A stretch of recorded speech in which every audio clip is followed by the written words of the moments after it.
She jumped in, and she jumped in big, $6.5 million in her congressional account to run. Does she have a shot? Well, I certainly think she is well positioned to do well in the first step of a two-step dance, and that is the Democratic primary. You can't get to the Super Bowl without having to play in the playoffs. Everybody, welcome back to Trailblaze. This is Jamal Simmons. I am excited today to welcome a good friend of mine. You've seen him around. You've seen him on CBS News. You've seen him on Fox News. You've seen him on MSNBC. He's been all over the place. Antoine Seawright, who is the CEO of Blueprint Strategies. He's the president over there. He's a Democratic consultant. He's from South Carolina, which anybody who's paying attention to politics knows in Democratic politics these days, you can't be president of the United States if you don't win South Carolina. So Antoine knows a lot about what's going on in the country, not just in South Carolina, but all over the place. I'm going to welcome to Trailblaze. Hi, Antoine. Jamal, my good friend, it's such a high honor for me to join your podcast, and certainly I am thankful for your mentorship, your friendship, and what you've done to help mold and shape our party, and what you're doing now to help get us on the back on track towards progress, not necessarily perfection. And I appreciate the South Carolina intro. I like to warn people and let people know the road to heaven and the White House runs clearly through South Carolina.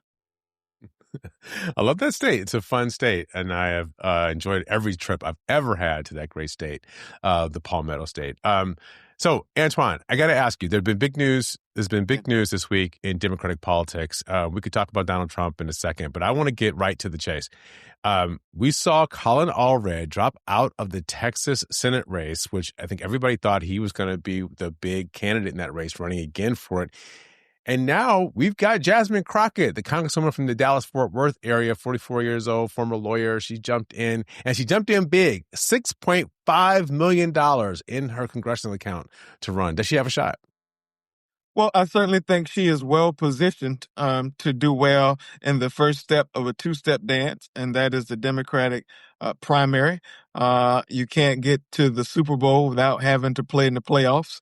And our part of the playoffs is certainly the Democratic nominating process, in which I would argue, just like in my home state of South Carolina, over 50% of those who will cast their vote in the Democratic primary in Texas will likely be folks of color. As a member of the Congressional Black Caucus, as a former Texas state legislator, as a lawyer, and someone who's found their why and their way in Democratic politics, I certainly think she's well positioned to win a 50-50 jump ball.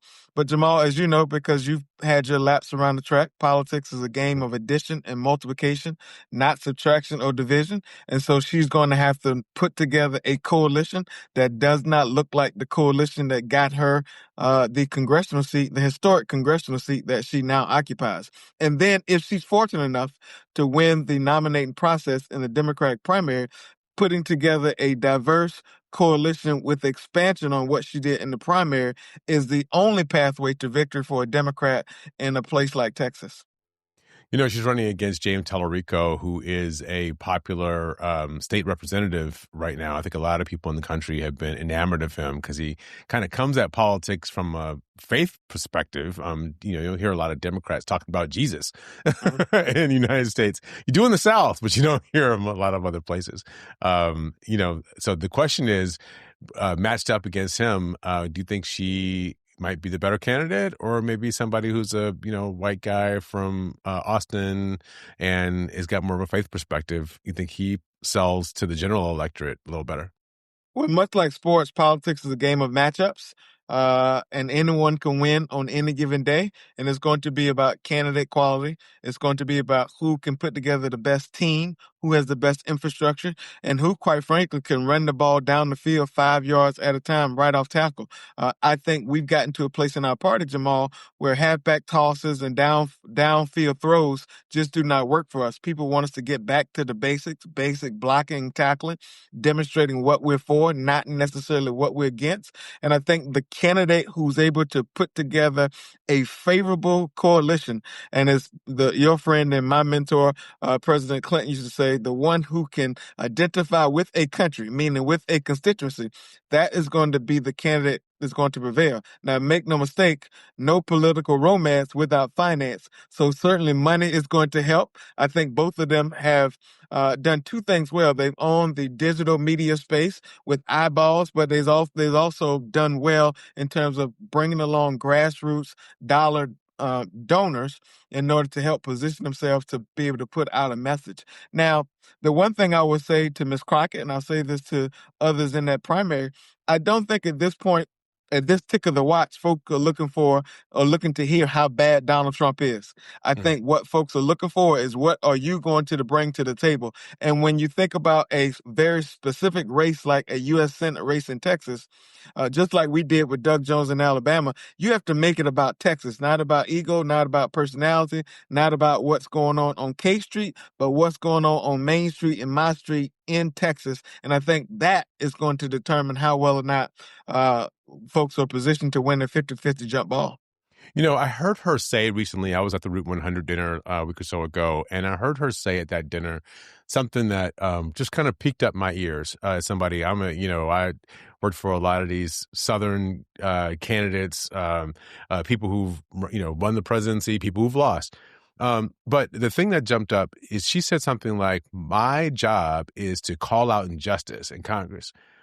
I think that's part of the job. I don't know that that's the whole job. I think that people really want members of Congress, political leaders to, call out injustice when they see it. But then the next question is, what are you going to do for me now? What are you going to do for me next? Right?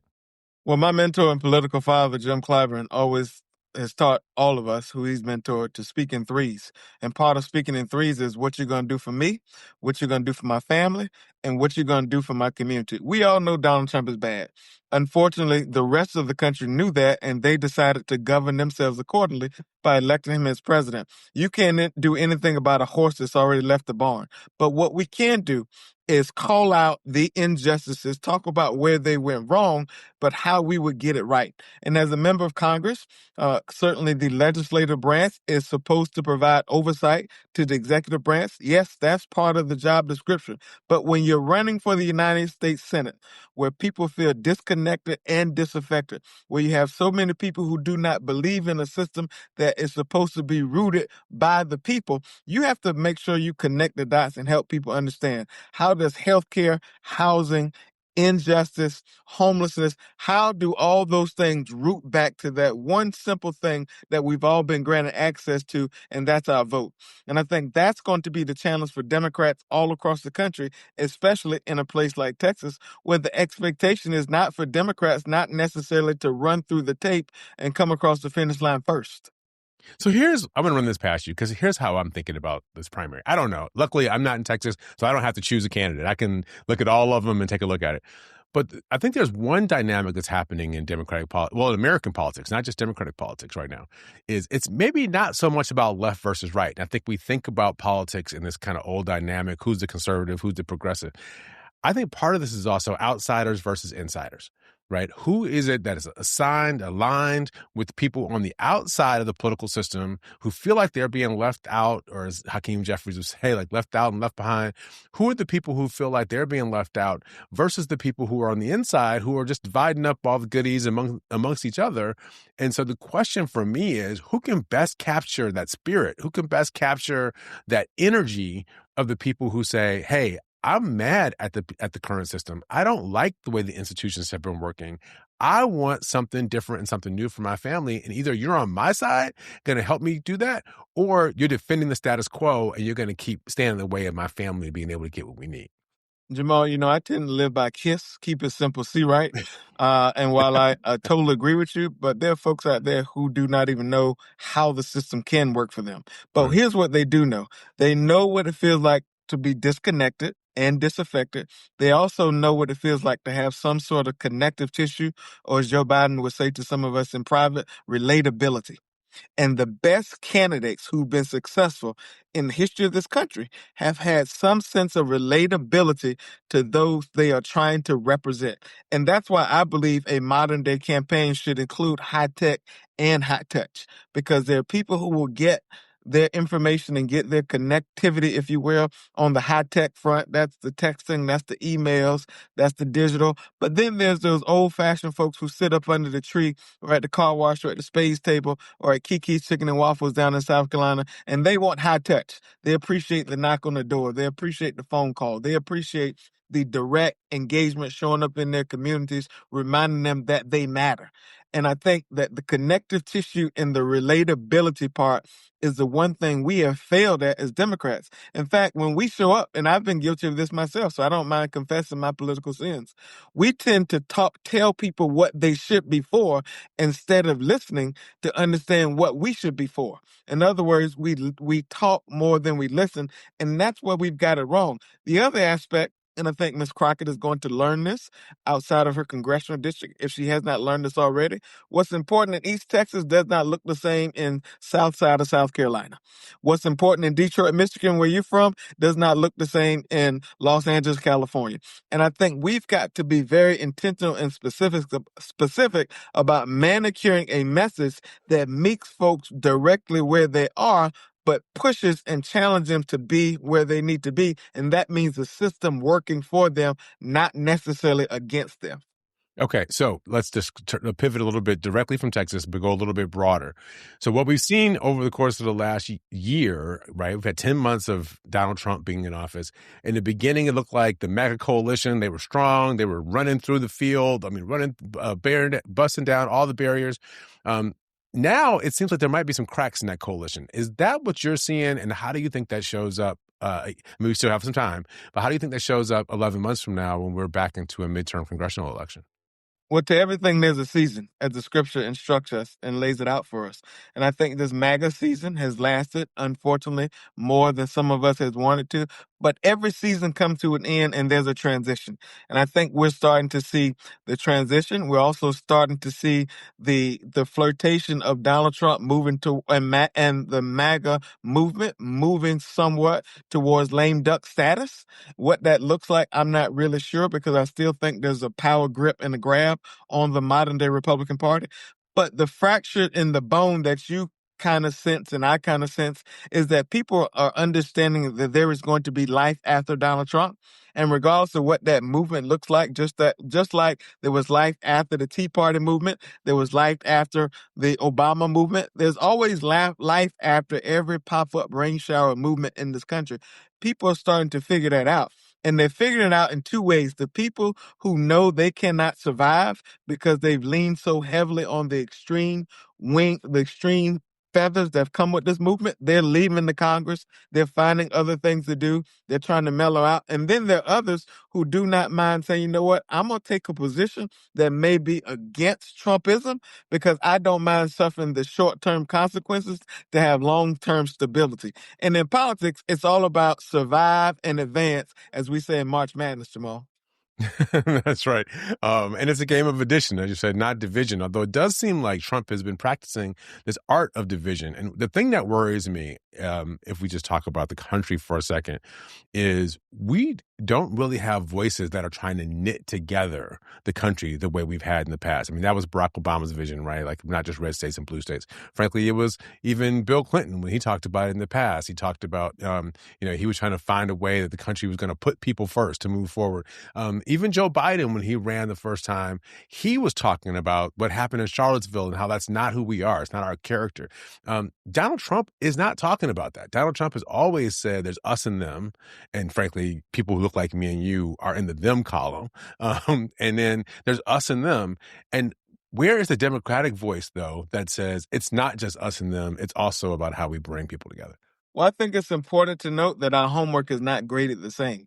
And there are a lot of people who tried to recreate what Donald Trump has done. We cannot do that. In the same way, we could not recreate the version of the Tea Party that existed after Barack Obama was elected. So I think we have to stop and straighten our posture in that regard, number one.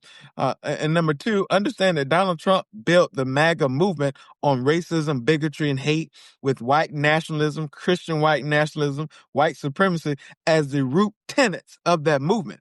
We can't create that on the other side. We pride ourselves on our diversity. And so, because we pride ourselves on our diversity, we have to embrace Lottie Dottie and everybody in this Democratic Party. So, what does that mean for us putting together a winning coalition? One, not making the mistake of thinking every election cycle presents the same type of opportunity. There are different opportunities that come with every single election cycle, and no election cycle is the same. And no candidate is going to be able to replicate what the previous candidate done. We have not been able to successfully duplicate what Barack Obama has done because only Barack Obama could do that. Barack Obama could not duplicate what he did in 2008 in his reelection in 2012. So I think that's there. The second thing, most important, I think we have to understand is our coalition is rooted in black. You can win with us, but you can damn sure lose without us. And so if we don't treat black folks, the collective black folks, black women and black men, as an investment, not an expense, early and often, not late and hope to be great, then we're not going to win anything. The second thing is the dynamics of our party are changing. It's no longer business as usual. We've got to start doing unusual business. And so that means taking risk.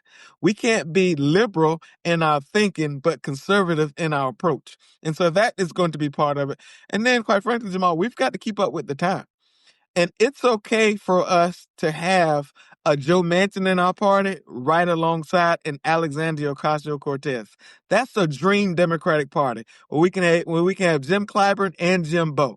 But our messaging, right now, that messaging should be rooted in affordability across the board, has to be front and center and very structured to the point where everyone can understand it. Keep it simple, Seawright. Keep it simple, Simmons. That should be our motto going forward as Democrats, Jamal. It sounds good. It looks like we've been joined by a third panelist. Who's that in Yeah, your? man. Meet Gene. Meet Gene.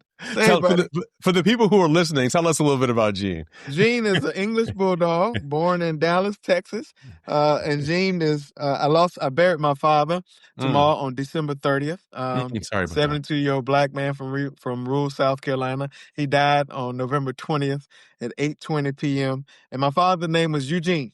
And so when I got the word that the bulldog was ready, I named him after my dad, and Lord knows he has my father's personality, Jamal. Well, we could all use a good bulldog in our lives. That's keep us safe and keep us grounded. All right, Antoine, thank you for joining us. Thank you, Gene, for joining us today, and we're going to talk to you again. I appreciate it. Jamal, let me say this before we go. Yeah, come on. I think it's so important that we stay divided as we move forward as a party. We're divided not or united. So important. We say united. We stay united. And let me say this. The differences we may appear to have amongst each other, Jamal, they do not compare to the differences we have with that other side.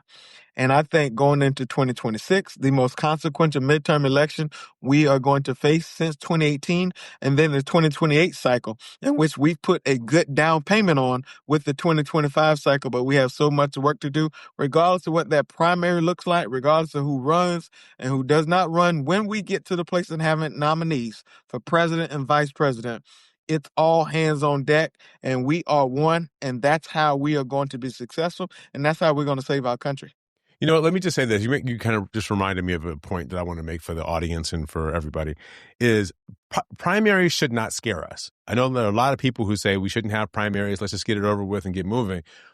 Everybody needs preseason, right? Right. You don't want to put a team on the field that hasn't had a chance to practice, hadn't had a chance to go up against anybody. So let's get these candidates on the track. Let's see how the horses run. And people often look good in the locker room. They look good. And you say like, oh, they got a great plan and the X's and O's work out. And we all think it's going to work. We're using a lot of sports metaphors in the show. But you look at that and we say, oh, it's all going to work out. And then you put them out in the game and they get their clocks cleaned. So you gotta put people out there and let them run. Also, people make mistakes. And I will tell you, there is nothing that is better for you as a candidate or even a candidate's team in the operation than to make mistakes, learn how to recover from those mistakes, and then get up and do it again. And the candidates that tend to be best are not the ones who have always had success. They're the ones who've hit roadblocks, the ones who've been knocked down, because learning how to get up is actually the true key to winning these campaigns and winning these races. And I would say probably winning in life. And Jamal, in down south, we call that battle tested. We Mm-hmm. need to be battle tested. And I will also add one last thing. I made me, so we tend to close with 3 different closings. Right. It's okay. I love my favorite. In closing, almost done here. In closing means just gather your purse, but we're not really ready to go yet from the service. But We just getting your peppermint out so you can get ready for the I know to say that hello to everybody. there's a strong effort to maybe say that we need to move on from certain voices in our party because they have experience under their belt, but we can have a little hip hop and R&B. That's right. We can have the Old Testament and the New Testament. Music is good, the scripture is good, and we can have a little bit of both because it's so important that we learn from our elders and not necessarily push them out. The worst thing we can do is get in position but not be ready to handle the position. I applaud Leader Jeffries for his steadfast, unmovable, leaning on Pelosi, Clyburn, Hoyer, and others for knowing what it's like to be battle tested, but having voices to be able to go to who've been through the fire before. You just talked about your dad who you lost recently. And again, I'm so sorry about that because I'm very close to mine. I don't know if you ever had a time when you went out somewhere with your dad and you were on his shoulders. I don't know if you Yep. ever went to a picnic or a fair or a concert and, you were a little kid and he pushed you on his shoulders. That's how I think about it, right? And so when you're on your parents' shoulders, what you can see things that they can't see. That's right. But they are feeling things that you don't have to suffer through. They're getting That's right. elbows, somebody stepping on their feet. People, they got to, move people around to make sure they get in position. And so both of those things are necessary, but we have to value both the person on the shoulders needs to value the experience of the person they're sitting on. And the person who is holding them up needs to value the vision of the person that they're holding up. And I think if we can put those two things together, then we have a very strong future. Well, Jamal, part of our future is going to include you, man, and you still have a purpose and you still have a play. And I'm thankful for your friendship and I'm thankful for you doing what you're doing in this moment.